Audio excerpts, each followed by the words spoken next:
par l'emploi, votre rendez-vous mensuel avec Petit Sam et Eric de Direct Jobs.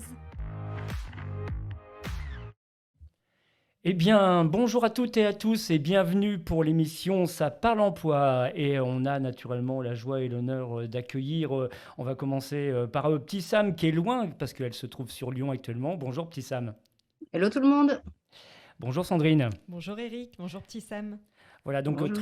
très heureux de vous accueillir encore aujourd'hui pour une nouvelle émission, donc ça parle emploi, et on parlera de questions pièges en entretien, donc un vaste sujet.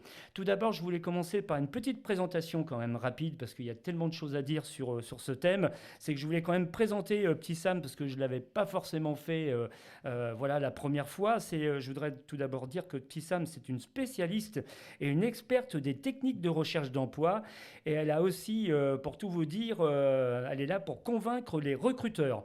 Elle a créé aussi en parallèle sa chaîne YouTube avec un peu plus, je crois qu'on est à peu plus de 41 000 abonnés. Maintenant, Petit Sam, avec plus de 3 millions de vues, donc rien que ça.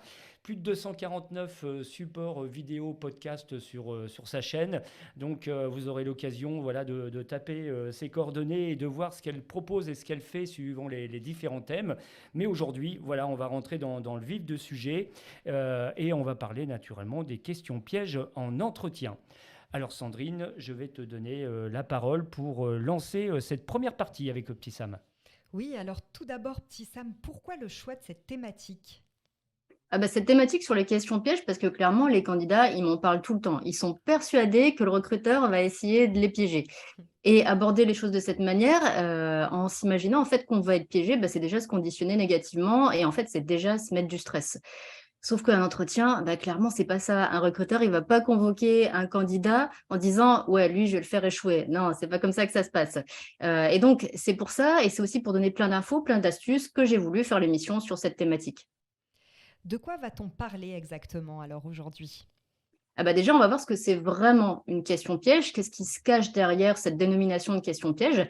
On va voir bien évidemment comment on y répond aux questions pièges. Et je sais que les candidats aiment beaucoup les exemples. Et là, clairement, ils vont être super contents parce qu'il y a plein d'exemples qui sont prévus. Et on va voir comment on se prépare au mieux finalement avant l'entretien, finalement pour prévoir ces questions pièges. Super Petit Sam, beau programme en perspective. Alors donc la première partie, donc comprendre les questions pièges, Petit Sam, c'est quoi une question piège exactement ? Je vais donner une réponse, mais je ne sais pas si elle va plaire parce que moi, j'ai l'habitude de dire il n'y a pas de question piège. Il n'y a pas de question piège, mais par contre, il y a des questions qui sont difficiles, voire très difficiles. Si elles sont difficiles, c'est déjà bien souvent parce qu'elles ne sont pas prévues par les candidats. Donc, quand on a une question à laquelle on n'est pas préparé, on est surpris, on est pris au dépourvu et forcément qu'il y a quelques secondes pendant lesquelles on ne sait pas quoi répondre, voire quelques minutes. Ça dépend de la question, ça dépend du candidat. Mais imaginez par exemple que le recruteur vous dise si je ne vous recrute pas, vous faites quoi ? Là, le candidat qui n'a pas préparé ça, forcément, il y a un gros blanc en fait entre lui et les recruteurs. Donc, je disais que c'était des questions difficiles. Elles peuvent être difficiles aussi parce qu'elles vont aborder un point du parcours qui est compliqué à expliquer pour le candidat. Imaginons par exemple que le recruteur interroge sur une période d'inactivité, donc un trou dans le CV, et que ça fait écho à, par exemple, un burn-out ou vraiment une situation compliquée pour le candidat. Ça va être difficile d'en parler en entretien, c'est sûr. Et du coup, il va falloir trouver quand même des arguments pour répondre à ces questions difficiles. Et il y a un point de départ vraiment pour y répondre, c'est de comprendre finalement pourquoi les recruteurs posent ce genre de questions, très clairement. Oui, justement, c'était ma prochaine question, Petit Sam. Pourquoi les recruteurs posent ce genre de questions ? Alors, moi, je dirais qu'il y a deux grandes raisons à ça. La première raison, ça va être d'avoir une info en plus parce que, en fonction de ce qu'il y a ou de ce qu'il n'y a pas, par exemple, dans le CV, le recruteur, il peut avoir un petit doute. Par exemple, moi, j'entends souvent des recruteurs qui vont questionner sur est-ce que le candidat a les moyens matériels de venir travailler à telle heure. Par exemple, s'il y a une prise de poste à 5 heures du matin, on voit ça, par exemple, dans la grande distribution où il faut commencer très tôt pour venir remplir les rayons ou parfois même faire des inventaires. Est-ce que le candidat, il pourra se rendre à 5 heures du matin, par exemple, au magasin. Donc là, clairement, s'il n'a pas les infos, est-ce que le candidat a le permis, est-ce qu'il a une voiture, par exemple, il va avoir besoin de lever un doute.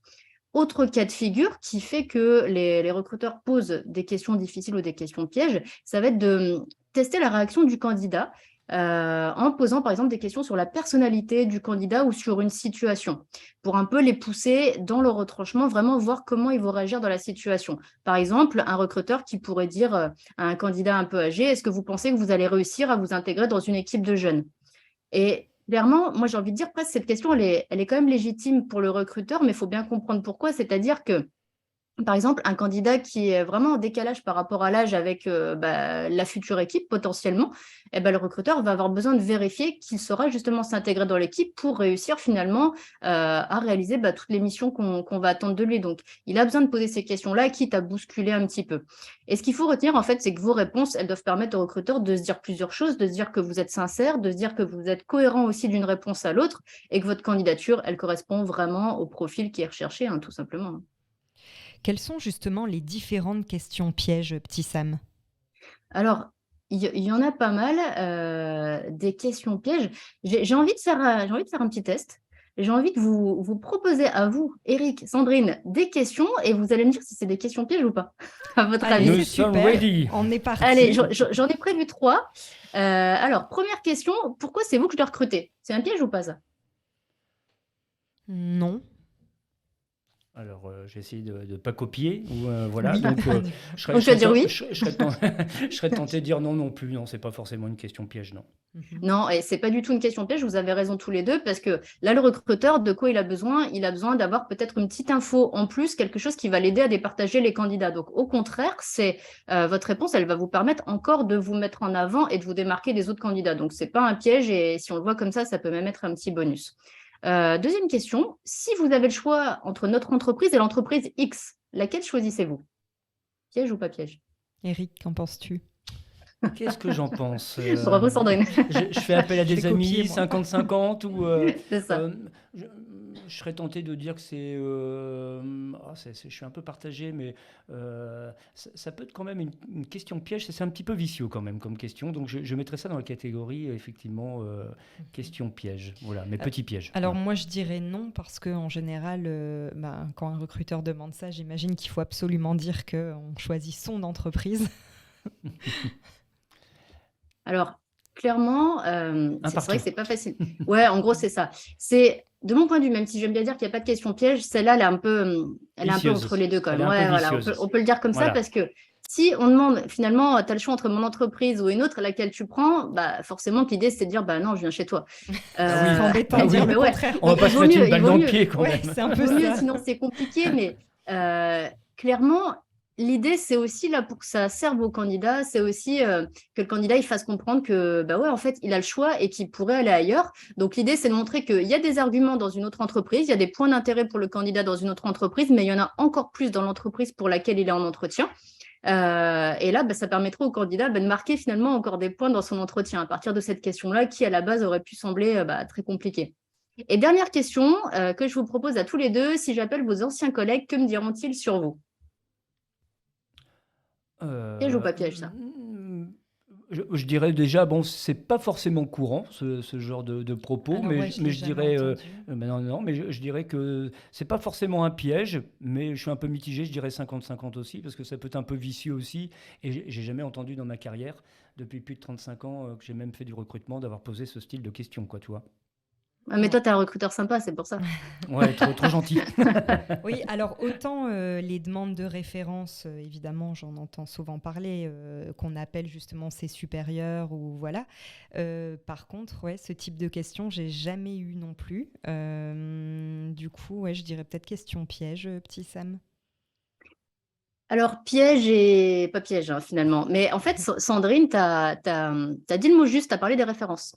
Et cette question, elle fait écho à la prise de référence. Donc, en gros, si j'appelle ton ancienne entreprise, voilà, est-ce que l'entreprise va me dire du bien de toi? Même si c'est toujours très encadré, cette question des prises de référence. Mais l'idée, c'est de voir aussi si finalement, le candidat a peut-être quelque chose à cacher, s'il est parti en mauvais termes de son entreprise ou pas, ou s'il a laissé justement une bonne image. Et ça, il faut pouvoir y répondre. Il faut pouvoir y répondre aussi positivement, finalement. Et c'est l'idée de toujours partir proprement. Et ça permet d'autant plus au recruteur de se projeter sur le fait que le candidat, il saura finalement bien se comporter, quelles que soient peut-être les complications qu'il pourra y avoir sur son poste ou avec des collègues, ou même s'il est amené à partir, voilà, il fera en sorte que tout se passe bien jusqu'au bout. Donc, par rapport à tous ces éléments-là, moi, je dirais quand même que ce n'est pas une question piège. Mais tu as déjà eu ce genre justement de questions? Enfin, on t'en a Ouais, déjà j'ai déjà parlé? Tu as entendu. déjà eu du témoignage de ce Ouais, sens-là? ouais. Toutes les questions que je vous ai posées là, je les ai déjà entendues de la part de recruteurs. Clairement, D'accord. moi, je dis souvent, il y a autant de questions que de recruteurs, hein. On peut tout imaginer en entretien.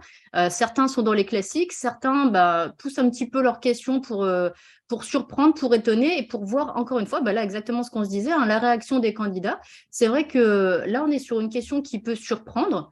Mais finalement, si tu es bien parti de ton entreprise, si tu as fait les choses correctement, si tu as laissé une bonne image, Oui, bah tu vas y oui. aller tranquille, hein, sur cette réponse-là, hein. T'es serein et tranquille, voilà, sans problème, quoi. Ah, c'est ça, hein, exactement, hein. D'accord. Bon, bah écoute, Ok, donc du coup, je c'est pense moi que qui ai j'ai bien gagné, je crois, répondu. hein. C'est ça, non? Il faut Vous toujours avez bien gagner. répondu à ces questions-là, finalement, c'est bien, bravo. C'est un peu comme Jacques Martin, enfin, quand tout le monde a gagné, quoi, Ouais, si je c'est comprends ça. bien. Quel En plus, on cadeau savait on a. pas ce qu'il y avait en lot, donc bon, quelque part. Mais si vous avez un cadeau, parce que vous avez gagné en fait la suite. La Ah, suite La sur suite les de questions l'émission. pièges. Ouais, exactement, la suite de l'émission. Et clairement, moi, ce que j'avais envie de vous dire là, c'est comment on y répond à ces questions pièges. Parce que c'est vrai que c'est bien de se dire qu'il y a des questions pièges, c'est bien de se dire un peu lesquelles. On va avoir encore plein d'exemples, mais comment on fait pour y répondre? Là, c'est toute la question. ah bah Euh, c'est technique Clairement, déjà. ouais, c'est ça. Mais déjà, il faut se dire que on ne peut pas toutes les prévoir, les questions pièges, mais il y a des bases qu'il faut vraiment assurer, qu'il faut vraiment sécuriser. Il y a vraiment des choses qu'il faut faire systématiquement quand on est face à une question difficile ou question piège. Déjà, il faut se dire qu'il faut toujours dire la vérité. Pourquoi? Parce que le recruteur, en fait, il peut poser 2, 3, 4 questions qui peuvent avoir l'air différentes, mais qui finalement vont se recouper sur le même sujet. Et le recruteur, il va repérer s'il y a des petits écarts dans les réponses des candidats alors que ça traite du même sujet. Donc, il va détecter si potentiellement, peut-être que le candidat n'a pas été totalement sincère. Donc, toujours être sincère, même si c'est difficile. Aussi, ce qu'il faut faire pour bien répondre aux questions pièges, c'est toujours expliquer ses arguments. Juste dire un argument, ça ne sert à rien. Par exemple, juste dire j'ai les compétences pour le poste, ça ne sert à rien si on ne sait pas quelles compétences, si on ne sait pas dans quel contexte elles ont été développées, comment elles ont été mises en œuvre, ça ne sert à rien et ça ne sert pas le candidat, quoi, déjà. Et puis aussi, toujours faire le lien avec l'offre d'emploi, parce que quand on parle de ces compétences, on parle de compétences qui viennent du passé, qui ont été développées ailleurs. Donc, toujours refaire le lien avec l'offre pour aussi aider le recruteur finalement à se projeter sur vous dans l'emploi qu'il a à pourvoir, justement. Alors ça, c'est vraiment les bases essentielles. On ne peut pas aller trop dans le détail parce que effectivement, ça doit aussi s'adapter aux différentes questions que le recruteur va poser. Et j'imagine qu'il y a des gens qui ont envie d'avoir des exemples justement de réponses aux questions pièges, notamment peut-être les questions qui reviennent le plus, hein. Alors, Vous avez des questions de votre côté? Bien sûr. effectivement, petit Sam, je vois que tu as lancé automatiquement déjà la deuxième partie de cette émission. Donc, c'était effectivement comment répondre aux questions pièges. Elle est motivée, petit Sam, aujourd'hui. Et voilà, on la retient plus. C'est ça, c'est un sujet que j'adore. Tous les rôles. Ah non, j'adore Elle- parler entretien. Donc, elle sent les vacances de Noël approcher, donc elle se dit, bon, il faut se dépêcher Allez, on parce va que j'ai mettre encore la mes valises à deuxième. On faire. va mettre la deuxième. Donc oui, effectivement, petit Sam, les auditeurs ont beaucoup envoyé de questions justement liées à toutes les questions pièges qu'ils ont déjà eues en entretien et qu'ils ont déjà vécues. Et on s'est aperçu que certaines questions revenaient régulièrement. Alors on va te les poser et tu vas nous dire bien sûr comment y répondre au mieux. Voilà, tout Oui, simplement. et peut-être si tu considères aussi que ce sont des questions pièges, justement. ça marche. Alors, mais vous avez déjà un peu entendu ma réponse, hein. Pour moi, il n'y a pas Bien beaucoup sûr. de questions pièges. Il y en a quand même, effectivement, on peut dire peut-être les questions un peu vicieuses. Ouais, elles sont pièges, effectivement. Mais sinon, quand on comprend bien l'intention qu'il y a derrière la question, il n'y a pas vraiment de piège. Mais je vais jouer le jeu. On y va. Alors, je vais te les énoncer tout de suite. Donc, la première question qu'on a reçue, donc c'est une question de Julie. Qui nous pose « Parlez-moi de vos défauts ». Alors, cette question, effectivement, je l'ai déjà entendue aussi quand j'ai passé des entretiens. Alors déjà, est-ce que c'est une question piège, petit Sam? Et surtout, qu'est-ce qu'il faut répondre à ça? Alors, est-ce que c'est une question piège? Absolument pas.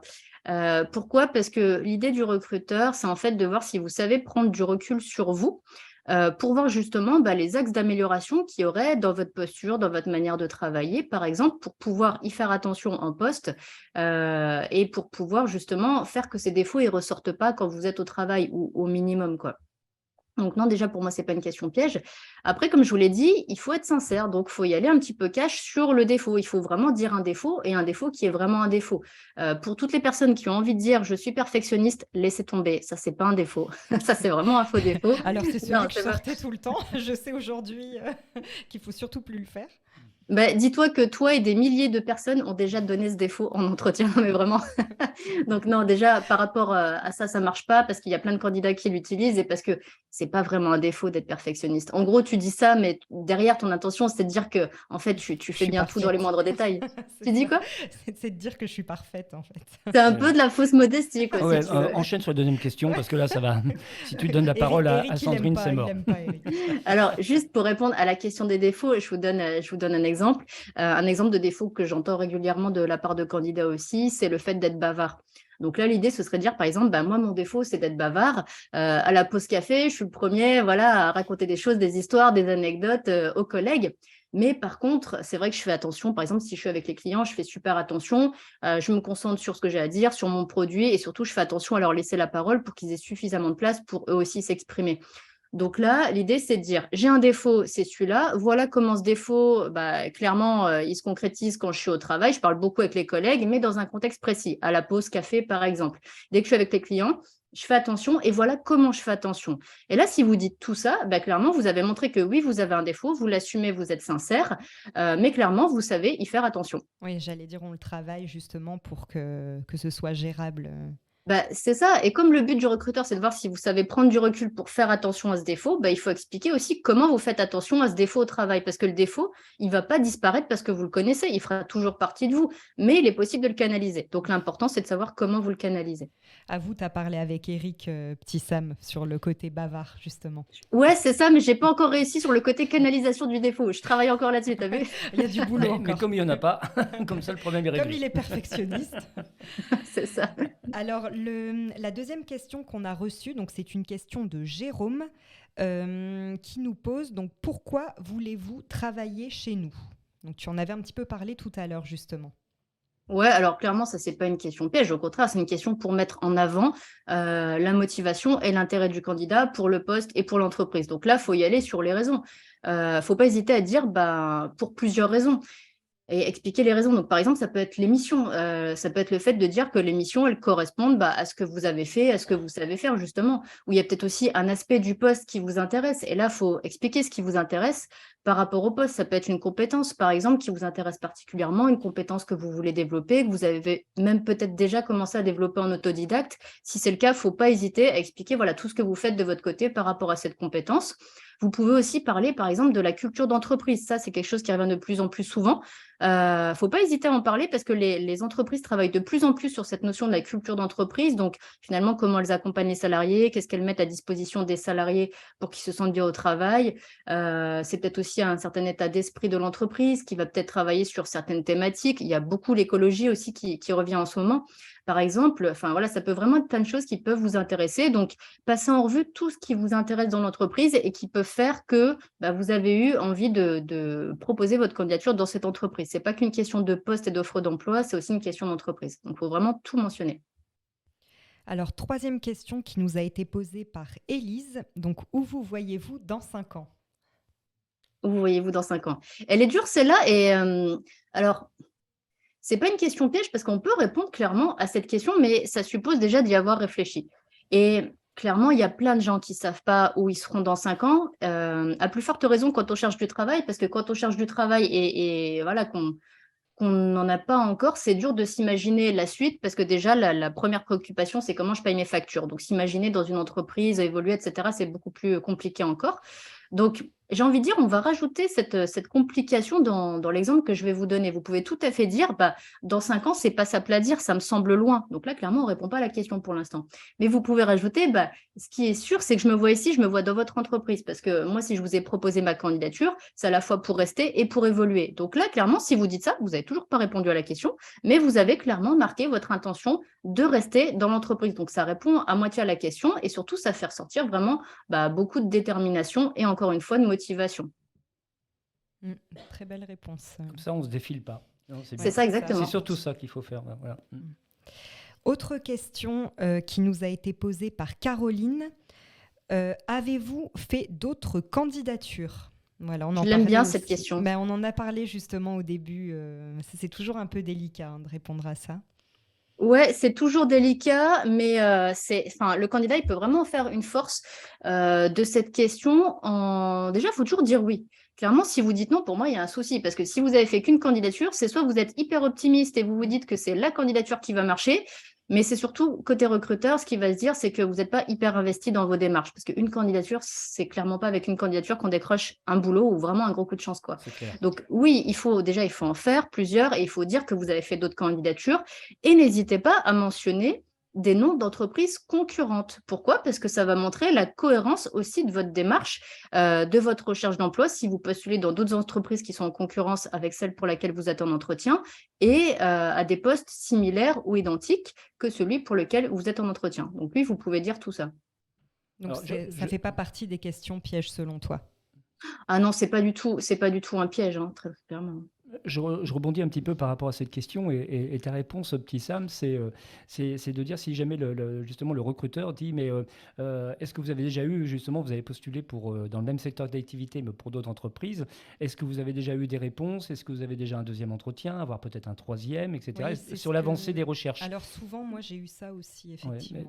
Ouais, t'as vraiment tout eu, toi, ah bah Sandrine, oui, c'est incroyable. C'est bien, c'est bien. Tu vois, je suis pas vieille, mais pourquoi j'ai déjà eu... pourquoi qu'elle est chez Direct Job, c'est qu'en fin de compte, elle a tout vécu déjà, tu vois. Mais c'est très bien. Et oui, c'est vrai que ça, c'est une question, on va dire, qui rejoint la première et qui est souvent posée aussi. Et justement, n'hésitez pas à dire que soit vous êtes en attente de réponse, donc pour faire un mix avec ce que je disais avant, oui, j'ai fait d'autres candidatures, je suis par exemple en attente d'une réponse de telle entreprise, et donc une entreprise concurrente pour tel poste, et donc poste identique ou similaire. Ou alors, oui, j'ai fait d'autres candidatures, telle entreprise, tel poste, et je suis en attente encore de 2, 3 réponses. Voilà, ça marquera qu'effectivement, il y a eu plusieurs candidatures de fait. Merci, petit Sam, pour ta réponse.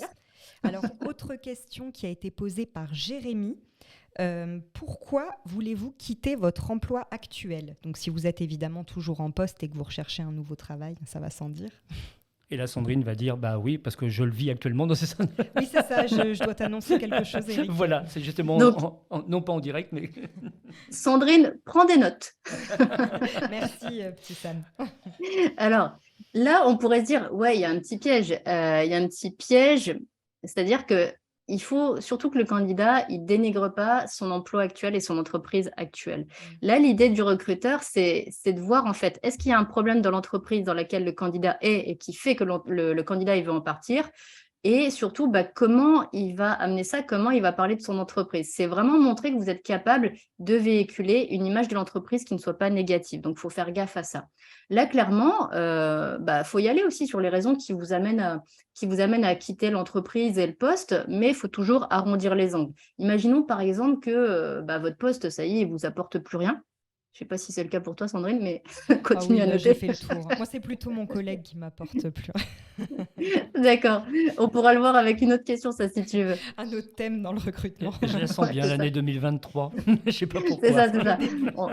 On a plein d'idées de thématiques là qui arrivent. Donc, imaginons que votre poste, vous en avez marre, vous avez fait le tour, et c'est vrai que c'est quelque chose que j'entends de plus en plus ces derniers mois. Vous pourriez dire, mon poste, ça fait tant d'années que je l'occupe maintenant, j'ai pu l'exploiter, j'en ai fait le tour, j'ai fait le tour des missions.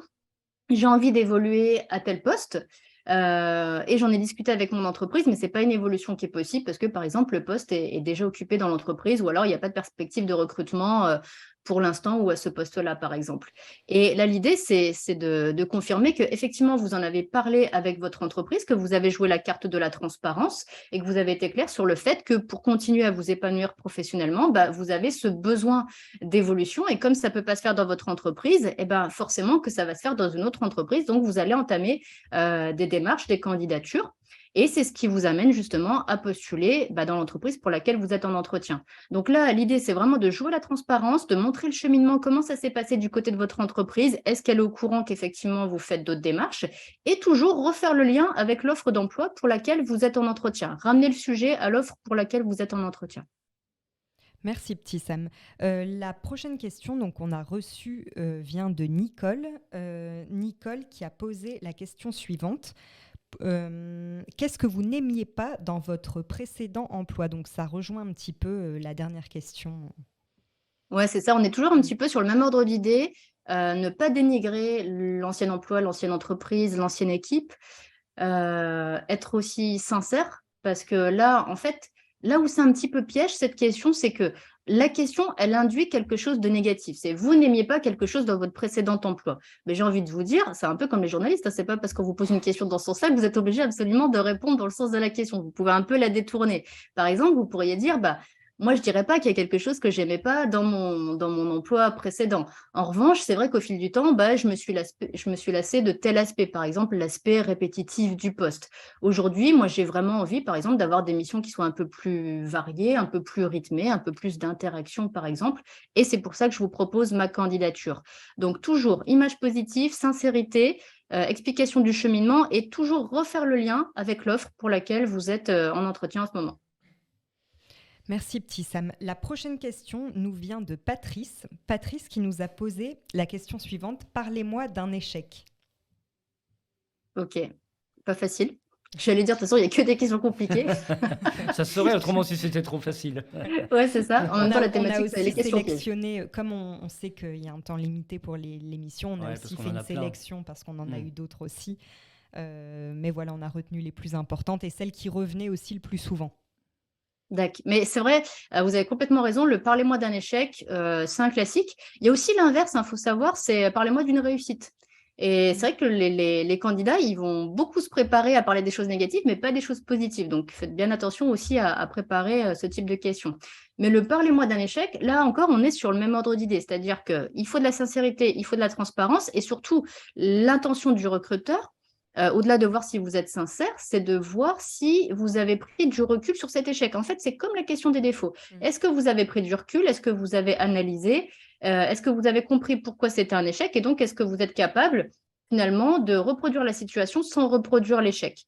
Donc là, il faut montrer un peu tout ça dans la réponse. Donc, déjà dire tout de suite que oui, effectivement, vous avez connu un échec, expliquer de quoi il s'agissait, mais sans rentrer trop dans les détails parce que ce n'est pas ce qui va intéresser le recruteur. Exemple, bah, moi, quand j'ai débuté ma carrière, il y a tel contrat que j'ai pas eu, il y a tel projet que j'ai manqué, etc. Enfin, c'est vous qui voyez quelle a été un peu la situation qui vous a manqué. Et après, tout de suite, il faut dire, ben, voilà, j'ai pris du recul dessus, j'ai essayé de comprendre ce qui m'avait manqué, ce qui fait que ça n'a pas fonctionné. Et depuis, ben, voilà ce que j'ai compris et voilà ce que je mets en place. Par exemple, ben, s'il y a tel client qui a pas été en confiance avec moi pour me confier ce projet-là ou ce dossier-là, ben, depuis, je fais en sorte de préparer peut-être autrement mes dossiers, de faire peut-être plus le lien avec les clients, d'aller vraiment leur poser un maximum de questions pour qu'ils se sentent écoutés, qu'ils se sentent en confiance. Et c'est comme ça qu'aujourd'hui, ben, j'arrive à toujours aller au bout de mes objectifs, à fidéliser mes clients. Enfin, voilà, après, vous refaites le lien avec votre métier, avec votre situation, mais toujours, donc, encore une fois, être sincère, expliquer son cheminement, expliquer la prise de recul, ce que vous avez compris, et avec ce que vous avez compris, bah, ce que vous mettez en place aujourd'hui et qui fait qu'aujourd'hui, ça marche et qu'il n'y aura plus cet échec. Et en plus, au-delà de ça, ça permet au recruteur de se dire, bah, si à l'avenir, vous rencontrez une situation d'échec, vous aurez justement cette capacité à prendre du recul, à analyser et à améliorer tout de suite. D'accord, merci beaucoup, petit Sam. Question suivante. Alors, on a eu quel est votre style de management? Et ça vient d'Amandine.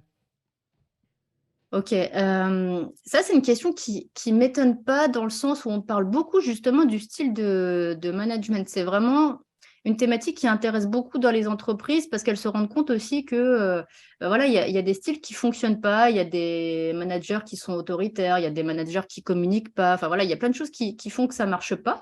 Et du coup, ça m'étonne pas qu'il y ait cette question aussi côté candidat pour voir justement comment eux, ils sont à l'aise aussi avec bah, leur supérieur hiérarchique.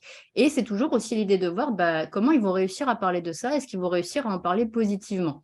Donc là, je vous fais un petit peu la même réponse que tout à l'heure avec l'entreprise, qu'est-ce que vous n'aimiez pas, etc. C'est, on va reformuler un petit peu la question, la réponse. Ce serait de dire, par exemple, bah, je ne dirais pas que j'ai un style de management, parce que ça mènerait à dire un peu trop de détails. En revanche, c'est vrai que j'apprécie, par exemple, l'échange, j'apprécie la transparence, j'apprécie la communication. Voilà, retourner ça dans le sens, ben, voilà moi ce que j'apprécie. Comme ça, l'idée, c'est pas de parler trop d'un manager et de tendre une perche au recruteur pour que justement il pose des questions ensuite sur votre manager et peut-être sur des petites choses qu'il aurait détectées et qui ne vous convenaient pas.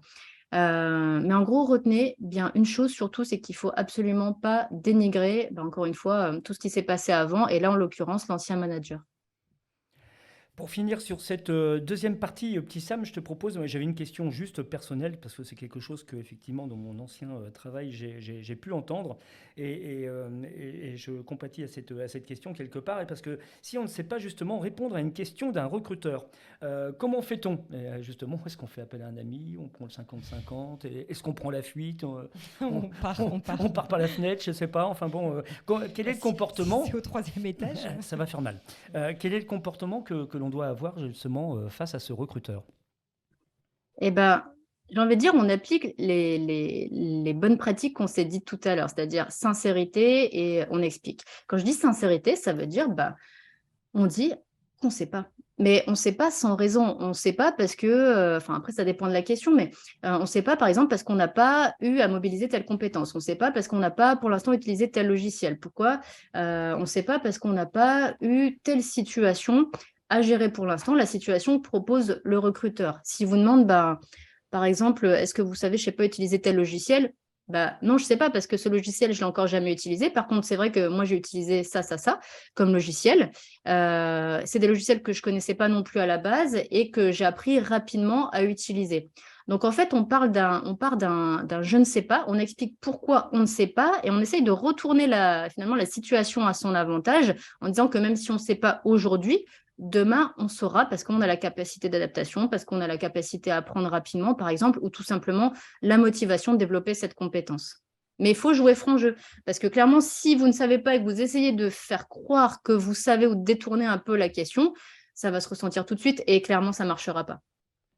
Ok, merci petit Sam pour cette brillante réponse. Après toutes ces bonnes questions et surtout ces bonnes réponses grâce à petit Sam, c'est qu'on va attaquer donc déjà la troisième partie, le temps passe très vite, et la troisième partie consiste justement sur le thème de comment s'y préparer. Donc écoute, petit Sam, voilà, et je pense qu'il y a des arguments à préparer avant l'entretien, entre autres, je pense que c'est la base. Donc si tu peux nous en dire un petit peu plus aujourd'hui, avec grand plaisir.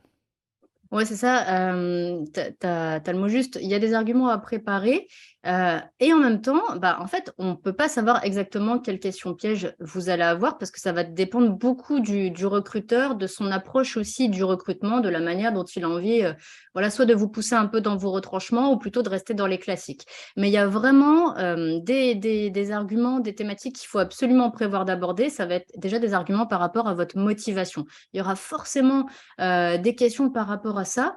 Tout à l'heure, on a vu par exemple pourquoi avez-vous voulu postuler chez nous. On est vraiment sur la thématique de la motivation. Donc, préparez-vous à expliquer pourquoi vous avez fait cette candidature, pourquoi cette offre-là en particulier, pourquoi cette entreprise-là en particulier. Donc, la motivation, l'intérêt, tout ça, ça va ensemble. Ça, il faut vraiment le faire pour chaque offre d'emploi, hein, c'est important. Allez vous renseigner sur l'entreprise avant même la candidature, mais aussi avant l'entretien d'embauche. Relisez l'offre d'emploi, tout ça, ça va vous donner aussi de la matière.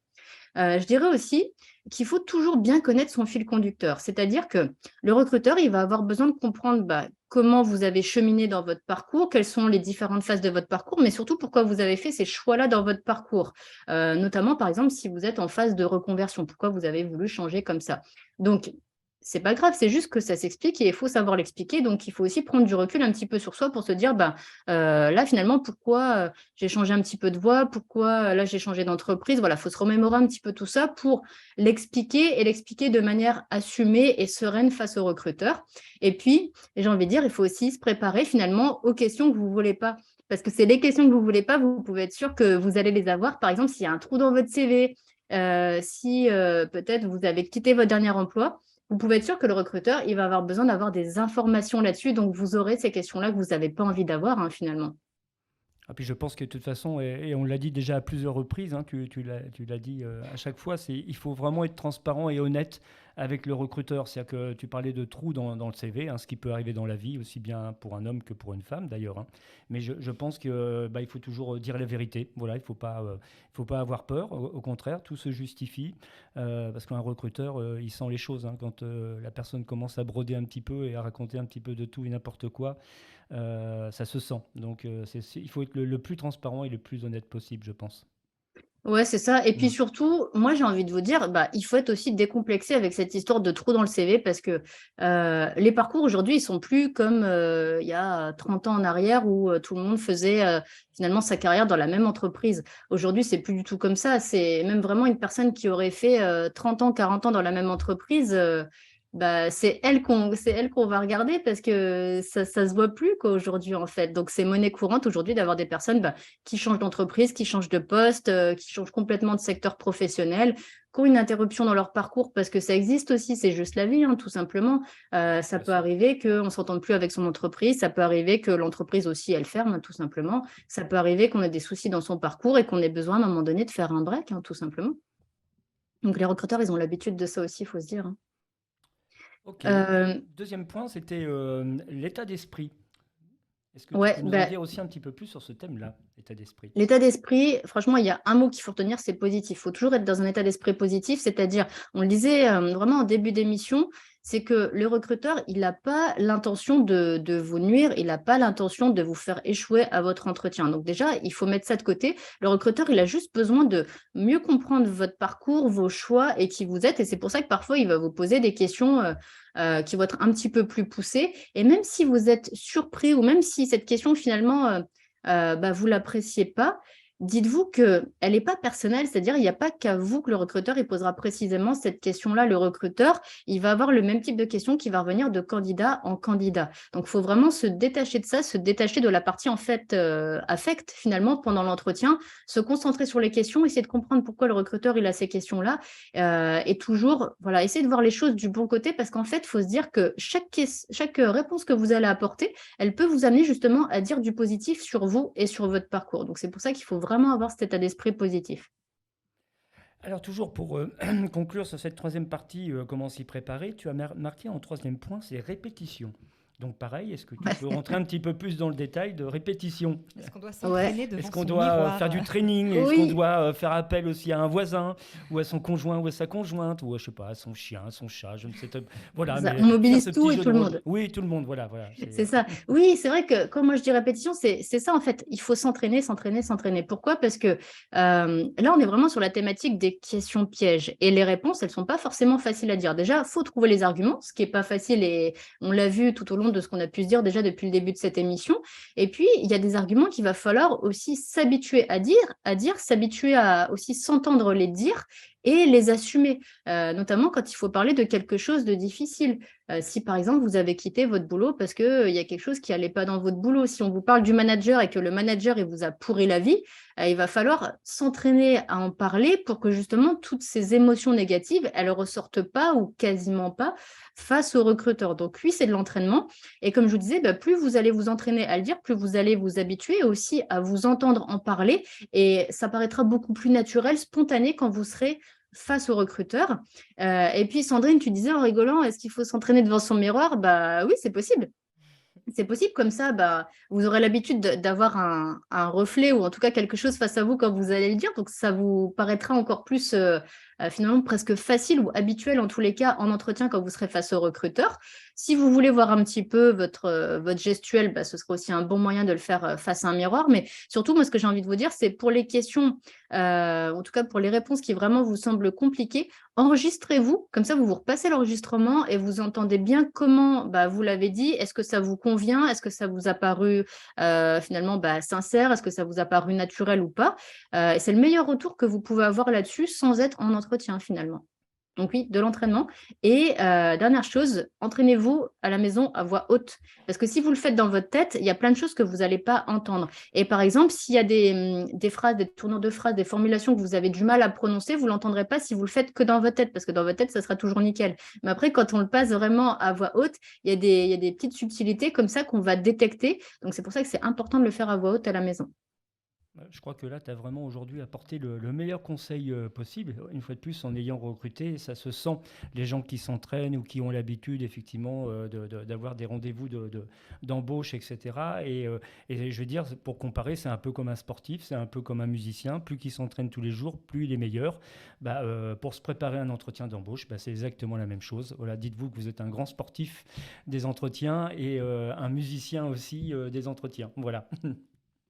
Alors, on rigole un petit peu, ça fait du bien, parce que c'est des Mais en, sujets mais qui en même sont temps, en même temps, importants. en même temps, tu Mais as raison, hein, c'est exactement voilà, ça, c'est de l'entraînement comme un sportif. voilà, tout C'est de à la fait. répétition, c'est de la discipline aussi, comme un sportif. Bah oui. Donc on va passer maintenant, bah, c'est Sandrine qui va encore les poser. On va poser des questions au niveau des auditeurs qui Et sont Sandrine, encore elle aime bien les nombreux. questions, je crois, en plus. Bah, je Oui, les reçois beaucoup, petit Sam, et du coup, ouais, ouais. je les trie Ouais, puis et après, dans les voilà. réponses, bon, elle copie un peu, mais bon, c'est pas grave. Voilà.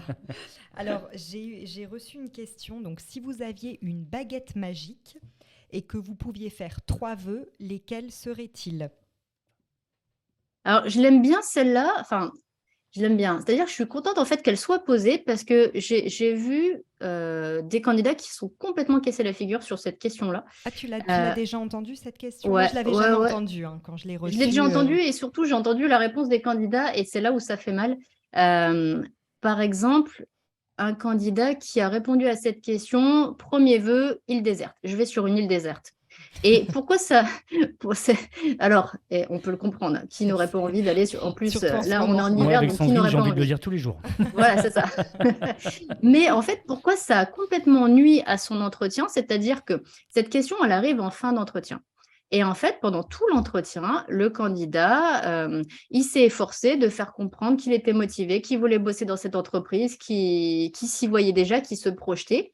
Et là, comme ça, à la fin, en gros, il dit, ben, moi, j'ai une baguette magique, ben, ciao, je m'en vais. Enfin, vous ne me voyez plus, quoi. Je vais sur une île déserte. Donc, en fait, il y a une incohérence finalement avec tout ce qu'il aura essayé de faire passer comme message positif jusque-là. Donc, à la fois, on ne peut pas lui en vouloir, à la fois, moi, j'ai envie de dire, ben, quitte à dire quelque chose, un vœu un peu comme celui-ci, ok, mais ça ne doit pas être le premier, attention. Je vais vous donner un exemple d'une autre réponse que j'avais entendue d'un candidat pour la même question, qui avait dit, par exemple, ben, moi, si j'ai 3 vœux, le premier vœu, ça va être déjà, ben, j'ai le job, je suis recrutée. Donc là, C'est pas mal cette réponse, je c'est pas pense. mal parce que du coup, là, le candidat, moi, ce que j'aime bien, c'est qu'il refait tout de suite le lien avec l'emploi à pourvoir, alors que la question, elle était complètement détachée, a priori, du poste à pourvoir. Donc, refaire ce lien-là, c'est une très bonne option. Autre cas de figure, un candidat qui a répondu, ben, moi, si j'ai 3 vœux, déjà, je vous en donne un. Donc là, pas mal aussi Bon, parce il que... ment, mais c'est sympa. Mais il ment bien. Il ment bien, voilà. Voilà. C'est Eric, non, Mais qui a répondu ça, je suis c'est sûre. ça, comment tu sais? Ah bah, je le connais. Je me suis fait avoir. Mais en fait, ce qui est bien, c'est que du coup, le candidat, il a marqué en fait son esprit d'équipe, sa solidarité avec le recruteur qui potentiellement serait par la suite un collègue, hein, pourquoi pas. Donc, tout ça, c'est des démarches qui sont intéressantes. Donc, pour résumer un petit peu, si j'ai une baguette magique et que j'ai 3 vœux à faire, il y a le vœu, l'idéal, l'île déserte ou, je sais pas, le gros paquet d'argent, j'en sais rien. Ok, mais plutôt en 3e vœu. Essayez d'avoir un vœu qui rejoigne vraiment la thématique de l'emploi, de l'offre d'emploi qui est à pourvoir. Et peut-être un vœu, en 2e vœu, qui va plus faire ressortir votre personnalité, qui va peut-être faire écho aussi à votre bienveillance ou à votre altruisme, par exemple. Mais toujours placer l'emploi en premier, ça c'est vachement important parce que le recruteur, derrière cette question, il veut voir s'il y a de la cohérence entre ce que vous allez répondre et tout ce que vous avez dit jusqu'à maintenant. Donc, il faut marquer cette cohérence avec premier vœu, quelque chose qui est en lien avec l'emploi. Merci, petit Sam. C'est beaucoup plus clair, en tout cas pour moi. Alors, la deuxième question que j'ai reçue, c'est si vous pensez que l'un de vos collègues a tort, que faites-vous? Sandrine, en vérité, c'est toi qui la poses cette question-là. Ouais, exactement. Ouais, c'était pour faire passer un message à Eric, mais bon. Tu vois, ça marche pas. Il est assez têtu, alors. Si vous pensez qu'un de vos collègues a tort, que faites-vous? Cette question, elle est... Ouais, il y a du piège là-dessous. Elle est hyper délicate, elle est un peu tendancieuse parce que bien sûr, ça va arriver en entreprise. C'est pas possible que vos collègues n'aient jamais tort. C'est pas possible. Là, l'idée, c'est de montrer en fait quelle est votre posture professionnelle, quel est votre professionnalisme aussi pour à la fois finalement essayer de résoudre un peu ça, essayer de dire les choses à votre collègue, toujours en arrondissant les angles, sans aller à la confrontation. Mais c'est une situation qui existe et qu'il faut solutionner parce que si le collègue a tort, son erreur, elle peut avoir des conséquences sur le travail, peut-être faire perdre de l'argent à l'entreprise. Et puis, même si on ne va pas jusque-là, un collègue qui a tort et qui répète cette erreur-là, ça peut juste être agaçant et nuire finalement à l'ambiance et à la cohésion d'équipe. Donc, il va falloir amener le fait que vous allez lui dire mais lui dire, encore une fois, sans aller à la confrontation. Moi, je vous conseille toujours de partir sur les faits. Les faits, c'est justement éviter d'être dans l'émotion ou dans le ressenti. Par exemple, là, ce que tu dis, c'est n'importe quoi. Non, là, ce serait plutôt votre agacement qui parlerait. Donc non, on va pas y aller comme ça. Sandrine, je te vois rigoler, attention. On va pas y aller comme ça. On va pas y aller comme ça. L'idée, c'est vraiment de reposer les faits. Bah, par exemple, tout à l'heure, quand tu as expliqué ça, ou sur ce projet-là, quand tu as fait ça, c'est vrai, par exemple, que moi, je le voyais autrement, par exemple. Et là, en fait, voilà, vous n'y allez pas de manière frontale, vous dites pas, bah, non, tu n'aurais pas dû faire ça, tu aurais dû faire ça. Plutôt de dire, bah, voilà comment moi, je voyais les choses pour telle raison. Donc, vous reposez les faits et surtout, vous expliquez. Et là, en fait, c'est super subtil parce que vous allez amener le collègue à réfléchir. Vous ne l'obligez pas, finalement, à prendre votre point de vue. Vous l'amenez à le découvrir et réfléchir. Donc, c'est plutôt subtil. C'est faire passer les choses en douceur, quoi, tout simplement. Et c'est aussi de dire, ben voilà, en fait, moi, je ne voyais pas les choses comme toi pour telle raison. Et là, après, vous voyez comment ça avance, comment ça prend. Et peut-être qu'il y a d'autres collègues qui pensent la même chose que vous. Donc, essayez plutôt de cheminer comme ça. L'idée, là, dans votre réponse, c'est de faire ressortir que vous êtes dans la communication, vous êtes dans l'échange, vous essayez de faire avancer cette situation qui est compliquée, mais vraiment, vous soignez la forme parce que la forme, elle va avoir une conséquence aussi sur l'ambiance dans l'équipe. Et l'ambiance de l'équipe, c'est essentiel et c'est quelque chose qui est très compliqué à gérer pour une entreprise. Donc, elle va tout faire pour la préserver, l'ambiance d'équipe. D'accord, merci petit Sam. J'ai reçu une autre question. Donc, et si je ne sais pas du tout quelle question piège je vais avoir? On l'a un petit peu dit tout à l'heure. En fait, là, l'idée déjà, c'est de se dire que toutes les questions qu'un candidat il a envie de ne pas avoir, il peut déjà se préparer à les avoir. Parce que s'il ne veut pas les avoir, comme par exemple la question du trou dans le CV, c'est qu'il y a quelque chose qui est compliqué à expliquer, mais ça se voit. Et le recruteur, il est tellement habitué à recevoir des candidatures, à les analyser, que forcément, il va le voir et forcément, il aura une question là-dessus. Le recruteur, il a besoin de savoir si en fait, vous avez les compétences pour le poste, si vous êtes prêt justement aussi à prendre un poste là maintenant, s'il n'y a pas des choses qui pourraient finalement se révéler une fois que vous êtes en poste et être compliquées au moment où vous serez sur votre poste de travail, au moment où vous serez dans l'équipe. Donc, il aura des questions sur tout ça, que ce soit le trou dans le CV, que ce soit pourquoi vous avez quitté votre précédent emploi, que ce soit, enfin voilà, ça peut être un petit peu tout. Tout dépend aussi de ce que vous montrez dans votre CV. Si par exemple, sur votre CV, on voit que vous avez travaillé pendant 20 ans dans la même boîte et que d'un coup, il y a plein de petites missions qui s'enchaînent, le recruteur, il aura une question là-dessus parce que qu'est-ce qui fait qu'il y a eu un emploi qui a duré super longtemps, donc a priori en CDI, donc votre place, elle était assurée et puis d'un coup, il n'y a plus cette sécurité de l'emploi, vous n'êtes plus dans cette entreprise-là et vous enchaînez les petites missions. Alors, ce n'était pas votre habitude pendant 20 ans. Qu'est-ce qui s'est passé? Est-ce qu'il y a quelque chose qui peut se reproduire de la même manière s'il vous embauche et qui peut faire que peut-être dans 2 mois, 3 mois, vous allez quitter le poste s'il vous l'attribue, quoi. Donc voilà, tout ce qui peut vous poser quelques difficultés en entretien, préparez-vous à essayer d'y répondre. Merci petit Sam pour tes réponses. Bon, écoute, alors on a vraiment une chance, petit Sam, aujourd'hui, c'est qu'il nous reste encore quelques minutes avant la conclusion. Donc, on avait encore, naturellement, une grande liste de questions et je vais au moins t'en poser 2, voire peut-être 3, suivant le timing. J'ai une question de Rémi. Alors là, c'est une question qui est un peu particulière, mais qu'avez-vous de plus que les autres? C'est pas évident. Celle-là, Non, c'est pas évident. Il y a que Sandrine, tu as une réponse ou pas? Alors non, ce que je veux dire, non, j'ai pas, à mon avis. J'y ai cru aussi. J'ai pas la bonne réponse à mon avis, mais moi c'était pourquoi vous et pas une autre. Mais ça se rejoint. Ça se rejoint. Ça se rejoint. Et ce qui est intéressant, c'est que tu soulèves un truc, c'est qu'en fait, on peut avoir plusieurs questions dont la formulation est différente, mais qui en fait appellent vraiment la même réponse. Là, on le voit. Autre exemple, c'est pourquoi c'est vous que je dois recruter. C'est finalement qu'est-ce que vous avez de plus que les autres. Tout ça, c'est pareil. Alors, ce qu'il faut bien comprendre, c'est que cette question, elle va arriver en fin d'entretien. Donc, ça ne sert à rien de reparler des compétences, de l'expérience, etc. Tout ça, vous l'avez déjà dit. Et ça ne sert à rien de dire 2 fois la même chose parce que le recruteur a déjà entendu. Donc, l'argument, il n'aura plus d'impact. Donc là, l'idée, c'est d'essayer d'aller creuser un petit peu sur finalement les aspects que vous n'avez pas encore trop développés. Donc, ça peut être à chercher, par exemple, dans votre personnalité, parce que la personnalité, ce n'est pas ce dont on parle le plus en entretien, ça se voit, ça se montre, mais ce n'est pas la chose sur laquelle on pose le plus de mots.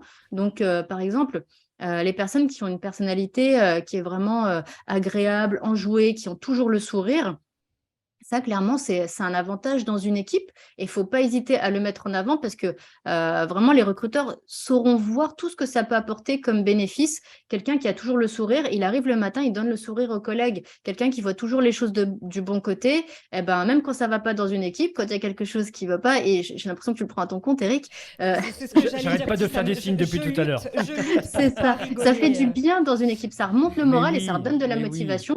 Et vraiment, pour une entreprise, c'est précieux. Donc, c'est peut-être que important. pour vous, c'est naturel, c'est banal, sauf que pour une entreprise, c'est pas banal du tout. Et vous pouvez mettre cet aspect-là en avant. Donc, un aspect de votre personnalité ou un aspect de votre parcours, parce que peut-être que dans votre parcours, il y a quelque chose de très caractéristique qui correspond qu'à vous. Peut-être qu'aujourd'hui, vous visez un métier qui, au final, vous intéressait depuis que vous êtes tout petit pour différentes raisons. Par exemple, il n'y a pas longtemps, j'accompagnais un candidat qui essayait de m'expliquer finalement pourquoi il voulait faire son stage dans le milieu informatique. Et à force de creuser, il a expliqué que, en fait, depuis qu'il est tout petit, il est avec son oncle et son oncle, il adore démonter, remonter les PC. Et son envie, en fait, elle lui est venue de là. Et depuis qu'il est tout petit, il touche, il démonte les ordinateurs et c'est de là que c'est venu. Et donc, finalement, ça, c'est vraiment quelque chose qui est profondément ancré en lui. Il adore ça. Et c'est ça son plus qui fait la différence. Parce que lui, il adore déjà, avant même de faire son métier, il l'adore déjà, quoi, finalement. Donc voilà, c'est ces petits aspects qui sont très personnels et qui peuvent répondre à la question du plus qui fait la différence, parce qu'il n'y a que vous qui pouvez dire ça. Un autre candidat ne peut pas avoir la même réponse. Tout à fait. Ok, bah écoute, bien répondu encore une fois de plus, hein, petit Sam. Bah écoute, on a encore un petit peu le temps, donc on en profite avec toi. C'est Stéphanie qui la pose. C'est quels sont. Alors là, ça pour moi, je prends ça comme une question piège quand même, et tu me diras si tu es d'accord Dis-moi avec tout. moi, petit Sam. Je pose pas la question à Sandrine parce que bon, J'ai elle va peur. encore copier. J'ai peur de Et quelles sont vos prétentions salariales? Vaste sujet. Sandrine, quelles sont tes prétentions salariales? C'est, Alors, tu ça vois, fait des années que j'en parle à Eric. Malheureusement, il ne m'a pas augmenté encore. Non, mais cette question, je ne suis pas hyper fan en entretien. hyper à parce l'aise. que, Ouais. non, je ne suis pas trop à l'aise pour parler rémunération. J'ai envie de dire, tu es comme énormément de candidats, et je Ah oui précise Bah oui. en France. Je précise Oui. en France, parce Ouais. qu'en France, c'est encore un tabou de parler d'argent. C'est ce que j'allais dire. Aux États-Unis, c'est très différent. Ah oui, ouais, ça c'est clair. Mm. Mais moi, j'ai envie de vous dire, enfin, vous allez à l'entreprise, vous y passez 8 heures de votre journée, essayez d'imaginer au bout de 40 ans, voire plus, combien de temps vous avez passé dans l'entreprise. Vous avez donné votre énergie, vos compétences, votre force, votre motivation, enfin plein de choses. Donc, c'est tout à fait logique qu'il y ait une contrepartie. Et la contrepartie, elle est salariale. Donc, il faut arriver à vraiment à poser une valeur là-dessus, parce que si vous ne la posez pas, vous attendez pas à ce que le recruteur, il augmente cette valeur-là naturellement, à moins de tomber sur quelqu'un d'hyper altruiste comme Eric, n'est-ce pas? Mais, Bien sûr. Qui me parle? mais ouais, du coup, il faut vraiment essayer déjà pour vous-même d'arriver à mettre une valeur là-dessus, puis ça participera aussi à vous redonner confiance en vous et en votre valeur si jamais il y a besoin. Maintenant, comment on fait? Il y a plusieurs petites techniques très simples pour arriver à estimer son salaire. Déjà, tout simplement, allez voir d'autres offres d'emploi pour voir le salaire qui est proposé. Regardez-en 4-5, comme ça, vous allez voir des salaires un petit peu différents. Vous aurez une fourchette. Le salaire minimum, le salaire maximum qui est proposé. Donc, vous pourrez déjà vous dire, OK, donc par rapport à mon boulot, dans le même type d'entreprise, le même type de territoire, je peux me situer dans cette fourchette-là. Attention juste à un truc, si par exemple vous êtes dans une toute petite ville et que vous regardez les offres d'emploi sur Paris, bien sûr que les salaires vont être vachement plus élevés, mais du coup ce ne sera pas cohérent avec vous, votre situation. Il faut vraiment regarder poste similaire, entreprise similaire et territoire similaire. Ça, c'est Après, important. je t'interromps Dis-moi. 2 secondes, petit Sam.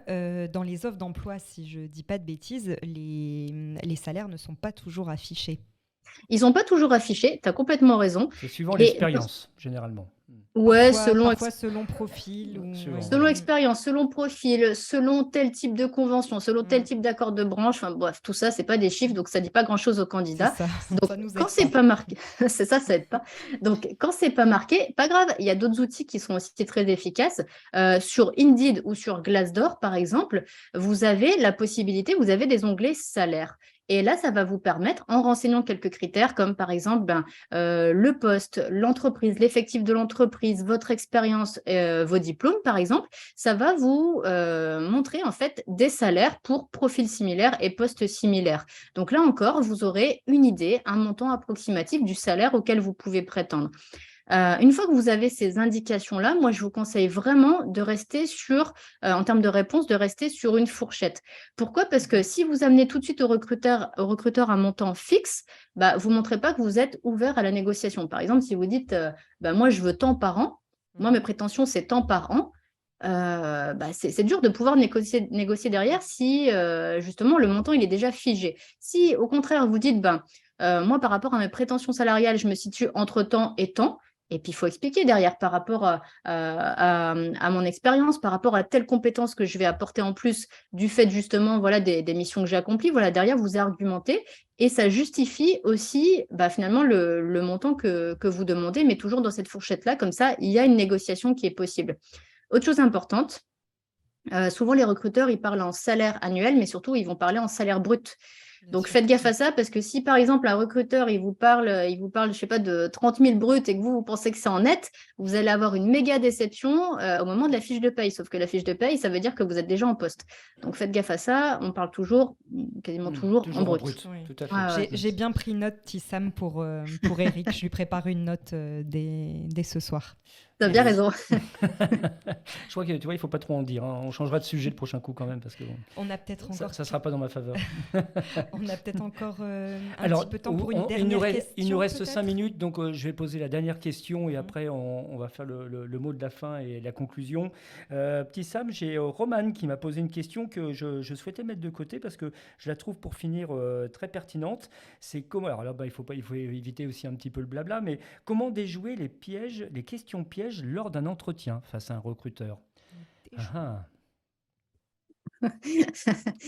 J'adore cette question. Le meilleur pour la fin. Est-ce que la question piège, elle n'est pas pour moi, là, finalement? Comment déjouer les questions pièges? C'était mon petit cadeau de Noël. Merci beaucoup. Il ne fallait pas. Alors, comment déjouer les questions pièges?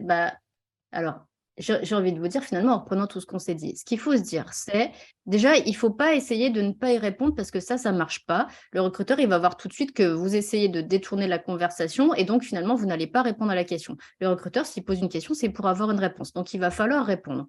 Toujours être sincère, mais si vous êtes limité dans votre capacité de réponse, si vous ne pouvez pas répondre, il y a forcément une raison, donc expliquez ça. Maintenant, si effectivement la question, elle vous amène à aborder quelque chose qui est difficile, déjà l'idée c'est de l'avoir quand même préparé en amont. Vous savez forcément ce qui va être difficile pour vous comme sujet à aborder, mais surtout l'idée c'est de montrer que cette difficulté, oui, elle existe, mais elle fait partie du passé. Et aujourd'hui, que cette difficulté, elle fait partie du passé, vous êtes prêt ou vous êtes prête justement à vous réinvestir sur votre poste ou à prendre pleinement en main les missions finalement. Et comme je vous ai dit, faites toujours le lien avec le poste à pourvoir et tout de suite finalement renchérissez sur vos critères de motivation par rapport au poste à pourvoir. D'accord, écoute, je crois que tu m'as vu faire peut-être un petit signe comme quoi il nous reste 3 minutes à la technique et j'en profite en même temps pour remercier Élise et Maya qui ont bien assuré cette émission au niveau technique parce que c'est quand même des préparatifs, des essais. Et, c'est du travail derrière. Il ne faut pas oublier que c'est du travail. Donc bravo aux deux personnes de la technique. Élise et Maya. Voilà, donc de toute façon, on les retrouvera sur les prochaines émissions aussi. Elles assurent les vidéos, les podcasts, enfin un petit peu de tout. Donc elles sont très, très performantes. Donc un grand merci encore à elles. Écoute, moi, avant de dire les merci, je voudrais, au niveau de l'actualité, c'est juste que je vais rappeler ta chaîne YouTube, Petit Sam, où les gens peuvent te retrouver dessus avec tes vidéos et tes podcasts. Donc donc la chaîne YouTube s'appelle Se faire recruter. Après, les personnes peuvent effectivement aller sur tes propres réseaux sociaux, s'ils ont besoin de te solliciter sur les formations, sur le coaching. Là, vous avez en face de vous une experte qui, et vous le verrez sur ces podcasts et vidéos, qui est très pertinente sur tous les sujets. Vraiment, j'attire que c'est vraiment un plaisir pour nous de travailler aussi avec toi. La grande nouvelle, c'est que tu vas venir nous voir pour début 2023 où on enregistrera cette émission. Donc, ça parle emploi. Nous allons donc enregistrer. Et ensemble, tu viendras de Lyon ce coup-ci. Exactement. Eric a hâte. On le tient plus depuis. J'ai hâte. On va te faire découvrir l'île, le Vieux-Lille. Voilà, c'est bons restaurants, c'est bons bars. Oui, Eric, on est quand même là pour travailler. C'est vrai. Et on fera peut-être l'émission en direct sur un bar ou je sais pas. En direct d'un bar. Pourquoi pas, ça peut être ma foi sympathique. Donc, tu auras ce plaisir de venir nous voir donc un grand plaisir aussi. On va te souhaiter naturellement plein de bonnes choses. Au niveau de Direct Jobs, on a mis en place ce mois-ci une émission qui s'appelle Pour toi entreprise. On a fait cette première pas plus tard qu'il y a quelques jours, donc pour mettre en lumière 8 entreprises. À laquelle le petit Sam a participé Et, d'ailleurs. et que petit Exactement, Sam avec plaisir. était là sur la première entreprise qui a participé. Donc aussi un grand merci pour ça. Donc, et après, plein de bonnes surprises aussi pour 2023, mais on n'en dit pas plus parce qu'on est en pleine négociation, en pleine on est dans les préparatifs, mais plein de belles choses. Négociation de salaire avec Eric. Non, ça y est, c'est fait, c'est réglé ça. On n'en parle plus. C'était sur 2022, il n'y a plus de budget de toute façon. Et puis, on vous souhaite aussi, merci aussi Sandrine d'avoir participé à cette émission. Un grand merci encore, petit Sam. On vous souhaite naturellement à toutes et à tous de bonnes fêtes de fin d'année. Profitez-en bien. Prenez soin de vous surtout avec tous les virus qui traînent en ce moment, mais profitez bien de votre famille, de vos amis. Éclatez-vous et la vie elle est belle. Donc, et on se retrouve prochainement pour une émission consacrée donc à la reconversion professionnelle. Vaste sujet, j'ai hâte d'y être. Et tu auras plein de questions, Sandrine. Ah, mais toujours. Toujours, voilà. Donc, c'est pas encore fini tout ça. Voilà, un grand merci à tous et puis on vous dit à très vite. À très vite. À très bientôt. Merci à tous de nous avoir suivis et rendez-vous le mois prochain avec Tissam et Eric de Direct Jobs pour une nouvelle thématique.